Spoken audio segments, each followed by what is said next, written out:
BJP किसी भी ऐसे नेता का प्रभुत्व कायम नहीं रखना चाहती इस चुनाव में जो बहुत पुराने नेता हैं। अगर आप मध्य प्रदेश की सूची पहले जारी हुई, मध्य प्रदेश की सूची को अगर आप ध्यान से देखें तो उसका जो प्रक्रिया है बीजेपी की, शिवराज सिंह चौहान का नाम बाद में जारी हुआ। और सेम तरीका बीजेपी राजस्थान में भी अपना रही है। राजस्थान में भी कई एमपी को उतारा गया है। वसुंधरा राजे राजस्थान की बहुत बड़ी नेता है बीजेपी की। 2 दशक से लंबा उनका काम रहा है बीजेपी के लिए, प्रभुत्व है। लेकिन बीजेपी इस चुनाव में मूड बना के बैठी है कि वसुंधरा राजे का जो प्रभुत्व है या जिन जिन नेताओं का जो प्रभुत्व है उसको ख़त्म किया जाए। ये चुनाव मोदी वर्सेस अशोक गहलोत यहाँ पर राजस्थान में कराने की सोच है बीजेपी की। देखिए, फिलहाल देखा जाए सिंधिया मोदी कैबिनेट का हिस्सा हैं और जब से वह कांग्रेस से भारतीय जनता पार्टी में शामिल हुए हैं तब से देखा जाए तो यहाँ पर सिंधिया का कद और पद लगातार बढ़ता हुआ दिखाई दे रहा है। और ऐसे में देखा जाए सिंधिया के जो समर्थक हैं उन्हें भी टिकट मिलता हुआ नजर आया है। बातें तो यहाँ पर ये तक सामने आई थी कि सिंधिया के जो और भी तमाम समर्थक हैं वो भी कहीं ना कहीं कांग्रेस में एक बार फिर से वापसी करते हुए देखे जाएंगे, क्योंकि सिंधिया के अब तक देखा जाए तो 3 से 4 समर्थक ऐसे रहे हैं जो अब तक कांग्रेस में वापसी कर चुके हैं और टिकट की चाह उनमें रही है। लेकिन उनका जाते वक्त बीजेपी से इस्तीफा देते वक्त ये भी कहना रहा कि बीजेपी मध्य प्रदेश में भी भ्रष्टाचार से लिप्त है और उनका कहना ये भी रहा कि बीजेपी में जो मान सम्मान उन्हें मिलना चाहिए था। नमस्कार, आप देख रहे हैं नेक्स्ट 9 आवाज। मैं हूं आपके साथ आकाश त्रिवेदी। 2024 के लोकसभा चुनाव आने वाले और उससे पहले 5 राज्यों के विधानसभा चुनाव। अगर हम बात करें राजस्थान की तो अभी तक बीजेपी पार्टी ने राजस्थान से वसुंधरा राजे को टिकट नहीं दिया, जिसको लेकर तमाम सवाल खड़े करते, क्योंकि वसुंधरा राजे राजस्थान की एक जानी मानी राजनेता है और उनको लोग पसंद करते हैं। और ऐसे में बीजेपी पार्टी लगातार देखा जा रहा है कि वो वसुंधरा राजे को टिकट नहीं दे रही। आज बीजेपी पार्टी की दूसरी लिस्ट जारी होनी थी और अब तक ऐसी कोई खबर नहीं आई जिससे ये पता चले कि वसुंधरा राजे को राजस्थान से टिकट दिया जाए। वहीं आपको बता दें कि इस मुद्दे पर अभी दिया कुमारी को उतारा गया है, जिसको लेकर तमाम विपक्षी दलों का यह मानना है कि दिया कुमारी अब एक नया चेहरा है और ऐसे में राजस्थान के चुनाव में अगर बीजेपी दिया कुमारी को उतारता है तो कहीं ना कहीं वो चुनाव हार सकता है। इन तमाम सवालों की जानकारी के लिए हम अपने न्यूज रूम पर बात करेंगे अपने सहयोगी पत्रकारों से कि उनका इस पूरे मुद्दे पर क्या मानना है। हमारा सवाल राकेश जी से रहेगा। हमारा सवाल राकेश जी से रहेगा। सर, जैसा कि आप लगातार देख रहे हैं कि बीजेपी पार्टी ने अभी तक जो वसुंधरा राजे को टिकट नहीं दिया, लगातार आज दूसरी सूची जारी है और ये बात कहा जा रहा था कि वसुंधरा राजे को आज टिकट की बात मिल सकती है और कहीं ना कहीं से उनको टिकट दिया जा सकता है और अब तक ऐसी कोई खबर नहीं आई। तो क्या बीजेपी पार्टी वसुंधरा राजे को टिकट न देकर कोई बड़ी गलती कर रही है और राजस्थान में चुनाव हारने की उम्मीदें मिल सकती हैं? देखिए आकाश जी, आपका जो प्रश्न है वसुंधरा राजे को टिकट ना देने का, बीजेपी किसी भी ऐसे नेता का प्रभुत्व कायम नहीं रखना चाहती इस चुनाव में जो बहुत पुराने नेता हैं।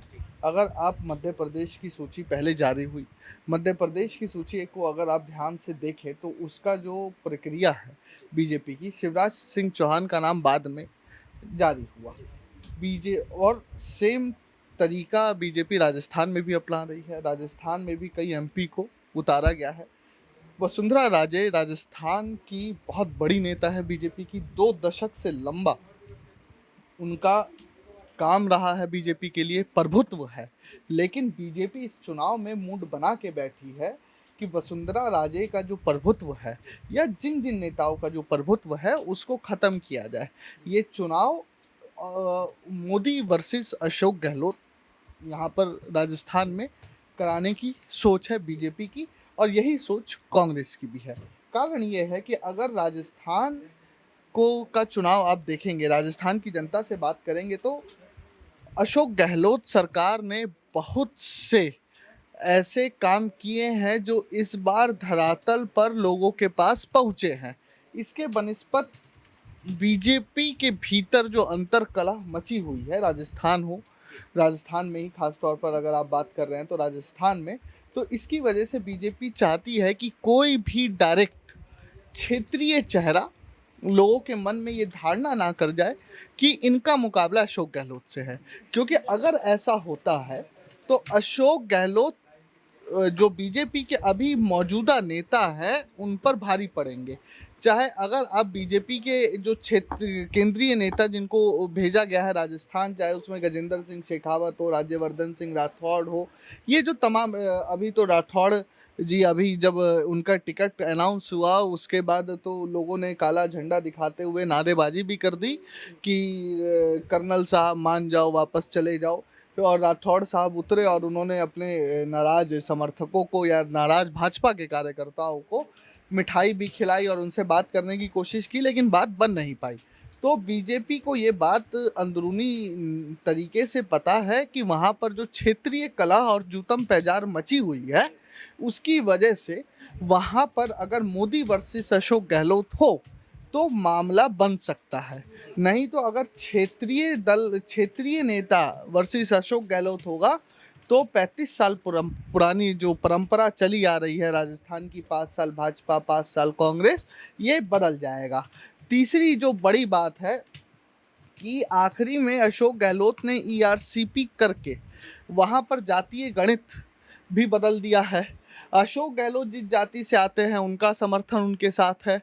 गुर्जर समुदाय को उन्होंने शांत रखा है। हालांकि जब सरकार बनी थी तब गुर्जर समुदाय ने आरक्षण के लिए बहुत हलचल मचाई थी, लेकिन उसके बाद गुर्जर समुदाय को शांत रखा है। आज दिन में अशोक गहलोत ने सचिन पायलट को भी एक तरीके से कह लीजिए कि पार्टी के अंदर या क्षेत्रीय तौर पर, राजस्थान के तौर पर ये दिखाने की कोशिश की है कि अहमियत है। कारण बताता हूँ कि जहाँ एक और राजस्थान के मुख्यमंत्री अशोक गहलोत एयरपोर्ट पर अपने पूर्व विधायकों से मिल रहे थे, तो वहीं आज ही की तस्वीर है कि सचिन पायलट के घर के बाहर भी उम्मीदवारों की लंबी भीड़ लगी थी। एक इंटरव्यू का भी मैं जिक्र करता हूँ। एक इंटरव्यू अभी एक टीवी चैनल को अशोक गहलोत ने दिया और उन्होंने वहाँ पर बोला कि देखिए सचिन पायलट को क्या जिम्मेदारी दी जाएगी वो आला कमान और हाई कमान तय करेगा।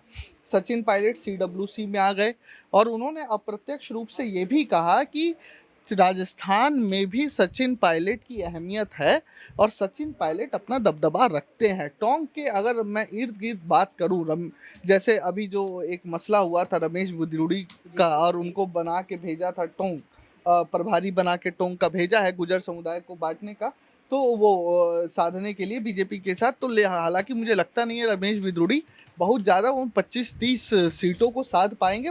उसी के विपरीत सचिन पायलट सभी सीटों पे 25-30 सीटों पर। और कारण ये है कि जो उनके पिता हैं उनकी पहले से वहाँ पकड़ थी, जिसकी विरासत को आज सचिन पायलट संभाल रहे हैं। और चौथी और अंतिम बात जो आज की खबर है और दर्शकों को मैं बता दूं कि जो पूरा चुनाव है वो अशोक गहलोत वर्सेस मोदी एक कारण और होने जा रहा है, क्योंकि दोनों ऐसी जातियों से जो जातिगत आरक्षण का मसला चल रहा है, कल मल्लिकार्जुन खड़गे ने भी राजस्थान में इस बात की जिक्र किया।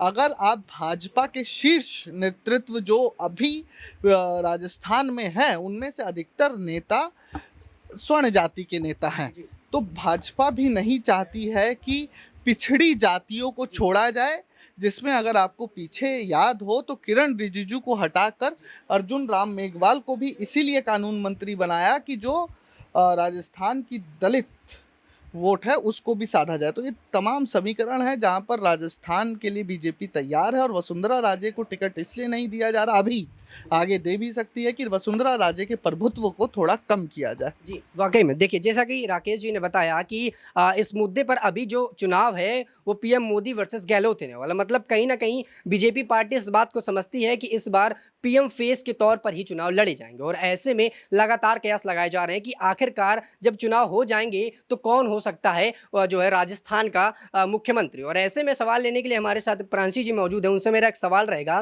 कि जैसा आप देख रहे हैं कि अभी तक वसुंधरा राजे को टिकट नहीं मिली, वहीं अगर हम बात करें सिंधिया की, तो सिंधिया पहले कांग्रेस में थे, उसके बाद बगावत करके बीजेपी में आ गए। और ऐसे में सिंधिया को भी वो इज्जत अब नहीं मिल पा रही जो जब वो कांग्रेस पार्टी छोड़कर बीजेपी में आए। तो आपको क्या लगता है कि मध्य प्रदेश के चुनाव में अभी तक सिंधिया को भी कोई टिकट नहीं मिला है? सिंधिया कोई टिकट मिल पाता है या फिर सिंधिया एक नेता के तौर पर ही जाने जाएंगे बीजेपी के?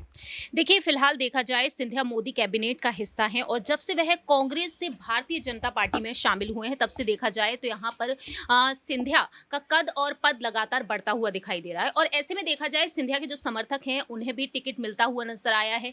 बातें तो यहाँ पर ये तक सामने आई थी कि सिंधिया के जो और भी तमाम समर्थक हैं वो भी कहीं ना कहीं कांग्रेस में एक बार फिर से वापसी करते हुए देखे जाएंगे, क्योंकि सिंधिया के अब तक देखा जाए तो 3 से 4 समर्थक ऐसे रहे हैं जो अब तक कांग्रेस में वापसी कर चुके हैं और टिकट की चाह उनमें रही है। लेकिन उनका जाते वक्त बीजेपी से इस्तीफा देते वक्त ये भी कहना रहा कि बीजेपी मध्य प्रदेश में भी भ्रष्टाचार से लिप्त है, और उनका कहना ये भी रहा कि बीजेपी में जो मान सम्मान उन्हें मिलना चाहिए था वो नहीं मिला है। दूसरी ही तरफ बीजेपी के पुराने दिग्गज नेता हैं वो आज भी सिंधिया और सिंधिया के समर्थकों को स्वीकार नहीं कर पा रहे हैं, और यही बड़ी वजह है कि कहीं ना कहीं सिंधिया का जो गुट है वो टूटता बिखरता हुआ नजर आ रहा है। इसको लेकर देखा जाए आज जो सिंधिया के समर्थक जो उनके पास बचे हुए हैं 22 समर्थकों में से अब तक देखा जाए कुछ समर्थक कांग्रेस में वापसी किए हैं, लेकिन यहाँ पर देखा गया है कि भारतीय जनता पार्टी ने अब तक 4 लिस्ट जो जारी की हैं मध्य प्रदेश में, उनमें अब सिंधिया के समर्थकों को जगह मिल चुकी है। जैसा कि आपने ये सवाल पूछा है कि सिंधिया को कोई जिम्मेदारी मिलेगी या फिर नहीं, तो फिलहाल आकाश इस पर कुछ कहा नहीं जा सकता है, क्योंकि अटकलें बार बार तेज हो रही है कि सिंधिया को उज्जैन की नॉर्थ सीट से उतारा जा सकता है या फिर शिवपुरी से, क्योंकि शिवपुरी से यशोधरा राजे सिंधिया विधायक रही हैं और उन्होंने चुनाव न लड़ने का ऐलान स्वास्थ्य संबंधी समस्याओं का हवाला देते हुए किया है। और ऐसे में देखा जाए तो कहीं ना कहीं सिंधिया के सिंधिया के परिवार के किसी एक सदस्य को ही आगे किया जा सकता है, तो ऐसे में यहाँ पर सिंधिया का नाम सामने आ रहा है। लेकिन यहाँ पर सीएम शिवराज सिंह चौहान को टिकट मिला है, नरेंद्र सिंह तोमर को भी टिकट मिला है, और उसी के लिहाज से देखा जाए तो सिंधिया को भी कहीं ना कहीं ये जिम्मेदारी मिलती हुई नजर आ सकती है। तो उसके लिए अभी थोड़ा सा और इंतजार करना होगा। देखते हैं कि आखिरकार सिंधिया को वाकई में कोई जिम्मेदारी मिलती है, क्या वाकई में वह चुनाव लड़ते हुए नजर आएंगे या फिर नहीं, क्योंकि उन्हें एक ऐसी कड़ी भी बताया जाता है कि सिंधिया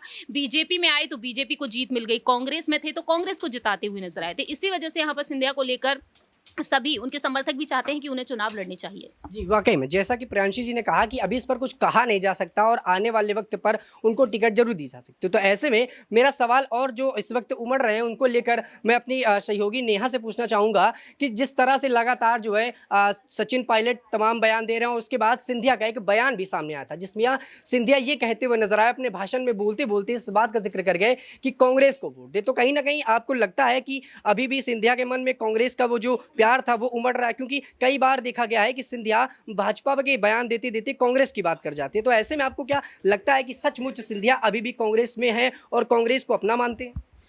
ना देखिए, बिल्कुल सिंधिया ने जिस तरीके से आपने बताया कि कल उनका एक बयान मतलब ये वायरल होता हुआ ही मान लीजिए इसको कि अचानक से वो बीजेपी बोलना चाह रहे थे लेकिन उनके मुंह से यहाँ कांग्रेस निकला, तो उसको देखकर कहा जा सकता है कि कहीं ना कहीं सिंधिया अभी भी कांग्रेस से जुड़े हैं। या तो यूं मान लीजिए आप कि वो जब कांग्रेस छोड़कर बीजेपी में आए थे, लेकिन बीजेपी में अपनी कुछ मंशाएं लेकर वो आए थे यहाँ, लेकिन वो मंशा उनकी यहाँ पर या तो पूरी नहीं हुई है जिसलिए वो कांग्रेस में सोचते हैं, जाने के बारे में भी सोच सकते हैं। और कुछ दिन पहले देखा गया था कि आपने देखा होगा कि मध्य प्रदेश में उनकी एक जनसभा थी जिसको वो संबोधित कर रहे थे, तब वो जनता से ये पूछते नजर आए थे क्या मैंने कांग्रेस छोड़कर सही किया या गलत। जब किसी से आप ये सवाल कर रहे हैं इसका मतलब आप किसी कह सकते हैं कि या तो आप किसी उसमें है दिक्कत दुविधा में है, या तो कि आपको खुद ही इस चीज़ पर यकीन नहीं हो रहा है कि आपने वहां से छोड़कर सही किया या नहीं। तो कहीं ना कहीं, और जिस तरीके से आपने देखा हो कि मध्य प्रदेश में सिंधिया को अभी तक कोई ऐसी जिम्मेदारी नहीं दी जिसकी सिंधिया को उम्मीद है, कहीं ना कहीं कांग्रेस में भी उनको जिम्मेदारी की उम्मीद थी लेकिन वो जिम्मेदारी उनको नहीं दी गई। इस वजह से कहीं ना कहीं सिंधिया आज भी इस चीज़ को लेकर कहीं ना कहीं इसमें है कि मुझे वो जिम्मेदारी भाजपा में मिलनी चाहिए थी, लेकिन अभी तक उनको ऐसी कोई जिम्मेदारी नहीं मिली है। जी वाकई में जैसा कि उन्होंने बताया कि सिंधिया इस बात की उम्मीद लगाते हैं कि बीजेपी पार्टी से उनको जो उम्मीद मिलनी चाहिए, जो पद मिलना चाहिए था, वो अभी तक नहीं मिला। और ऐसे में आपको बता दें कि लगातार यही बात कही जा रही है कि मध्य प्रदेश से सिंधिया को अभी टिकट मिल सकता है, और ऐसे में अभी वसुंधरा राजे की भी बात चल रही। हालांकि आज बीजेपी ने कहा था कि वसुंधरा राजे की टिकट देने की बात कही थी कि आज दूसरी लिस्ट जारी है और ऐसे में वसुंधरा राजे को टिकट मिल सकती है। तो अभी तक इस पर कोई खबर नहीं आई है कि वसुंधरा राजे को टिकट मिलती है नहीं। फिलहाल के लिए आपको बता दें कि ये मुद्दा अभी चल रहा है और ऐसे में लगातार कयास लगाए जा रहे हैं। अब क्या कुछ इस पर बयान आते हैं, क्या बीजेपी पार्टी वसुंधरा राजे को किस जगह से टिकट देती है, और जिस तरह की बातें चल रही हैं कि आखिरकार सीएम फेस के तौर पर राजस्थान का कौन उम्मीदवार रहेगा, तो अभी यही कहा जा रहा है कि पीएम फेस के तौर पर ही चुनाव लड़े जाएंगे। फिलहाल के लिए इतना ही। देश दुनिया की तमाम खबरों से जुड़े रहने के लिए आप देखते रहिए नेक्स्ट 9 आवाज।